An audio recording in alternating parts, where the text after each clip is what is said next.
Epic Listicles. The worst crimes and tragedies in Texas state history. Hello, I'm Angela, and this is Epic Listicles. Before we get started, please like, subscribe, and click the bell for future notifications. Now let's get on with Texas. Texas is the second largest state in the United States. It's no wonder the list of crimes and tragedies for this state is long and epic. Go big or go home. This is just a few of the many fascinating stories of crimes and tragedies that have occurred in Texas over the years. First, I'd like to start out with not really one of the worst crimes or tragedies, but definitely a story that deserves note. We'll call this Number 10, Honorable Mention. Daniel Athens peed on the Alamo. Remember the Alamo? And Texas means it. In April 2012, Daniel Athens was arrested for urinating on several portions of what was left of the original Alamo building. He was charged and sentenced with criminal felony mischief of place of public monument or place of human burial. He was sent to jail for 18 months. Number 9. Andrea Yates killed her 5 children. On June 20th, 2001, Andrea Yates of Clear Lake City, Texas, drowned her 5 children, one by one, in the bathtub of the family home. In her first trial, she was found guilty. However, the jury declined the death penalty. In 2006, a retrial, Andrea was found not guilty for reason of insanity. She currently resides in a low-security psychiatric facility. Number 8. Amber Hagerman, abducted and murdered, unsolved. You may know Amber best from the nationwide child abduction alert system known as the Amber Alert. Amber Renee Hagerman is the namesake to this now widely used emergency alert system. Amber was abducted on January 15, 1996 in Arlington, Texas. Although there were witnesses to her abduction, her body was found within 5 miles of her home 4 days later. This case remains unsolved to this day. Number 7. Dean Coral, the Candyman.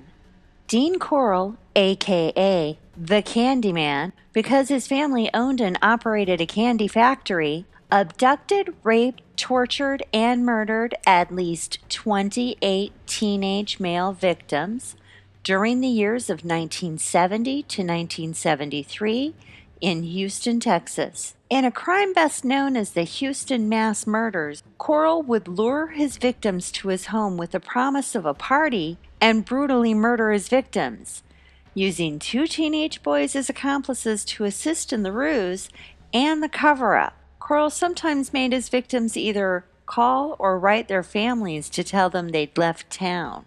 Number 6. Luby's Cafeteria shooting. In Killeen, Texas on October 16, 1991, George Hennard drove his truck through the front window of the local Luby's Cafeteria. He then exited his vehicle, opened fire on the customers inside, and in short time, Hennard had shot 60 people, killing 23 and injuring 27. When the police arrived, a brief shootout occurred. Upon failure to reach a peaceful end to negotiations, Hennard committed suicide on the scene. At the time of this crime, this was the deadliest mass murder committed by a single gunman in United States history. Number 5. March 18, 1937, New London School explosion. On March 18, 1937, the community known at the time as London, Texas, was rocked with a massive natural gas explosion. Sadly, the explosion occurred in the just 5-year-old brick and steel structure school, New London School. It is believed that when a teacher turned on a sander, it ignited a natural gas leak. With more than 500 students and teachers in the structure and nearby at the time, it is a wonder that no more than 295 students and teachers died that day. Number 4.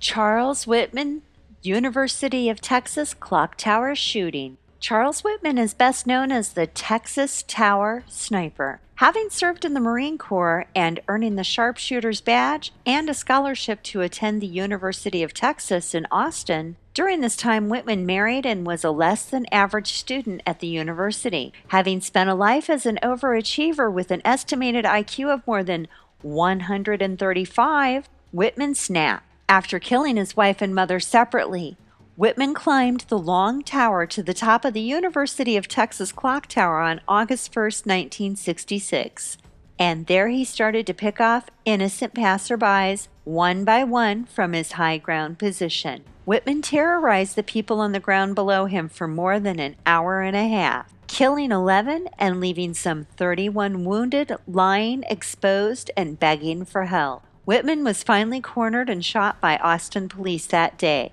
In total, Whitman is credited with killing 17 people that day. The last victim actually died of complications from the shooting 35 years later. Number 3.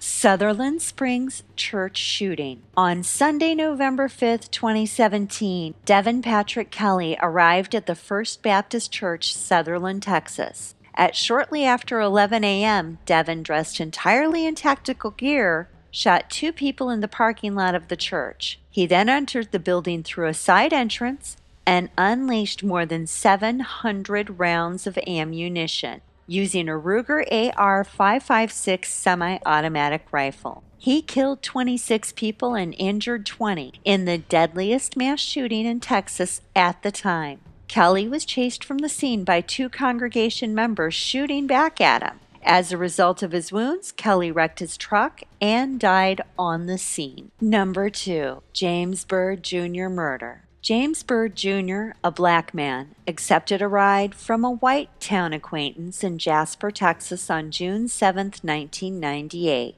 What resulted was one of the most heinous hate crimes in modern history. Sean Berry, 23, Lawrence Brewer, 31, and John King, 23, took Byrd to a spot outside of town where they proceeded to beat him, spray paint his face, urinate, and defecate on him. They then chained Byrd by his ankles and drug him from the back of their truck for just under 3 miles. Byrd struggled for his life as he was pulled down the asphalt road. Finally, when all that was left was a torso, the trio dumped Byrd's body in front of a black cemetery. Brewer was executed by the state of Texas on September 2011. King was executed in April 2019. Berry was sentenced to life in prison and will be eligible for parole in 2038. It's worth mentioning that James Byrd Jr.'s only son, Ross Byrd, did not believe in the death penalty and campaigned to spare the lives of Brewer and King. Number 1. Waco Siege. 80 dead. Between February 28th and April 29th, 1993, nearly 900 federal law enforcement agents and military personnel descended on Axtell, Texas, near Waco, for a confrontation with a religious sect called the Branch Davidians. As a result of a botched attempt to serve a search warrant, an armed standoff between the Branch Davidians and federal agents turned deadly. The combination of law-meeting Davidians' dogma resulted in the most televised and dramatic law enforcement standoff in modern day. As military tactics were used and cameras rolled, a fire started. 76 Branch Davidians, including 25 children, and their leader, David Koresh, died. This event was later considered one of the catalyst events that inspired Timothy McVeigh to blow up the Oklahoma Federal Building. This has been the worst crimes and tragedies in Texas state history, and a pretty freaking tragic list. But hey, if you dig that, check out Worst Crimes and Tragedies of Nebraska and watch for upcoming Worst Crimes and Tragedies of Kansas. If you have an idea or a request of an epic listicle, please leave it in the comments below. I really do answer them. It would be great to get a more upbeat request after all this true crime. Just saying. Don't forget to check out Kif and Ange podcast for more fun and follies. Thank you for watching Epic Listicles. See you next time.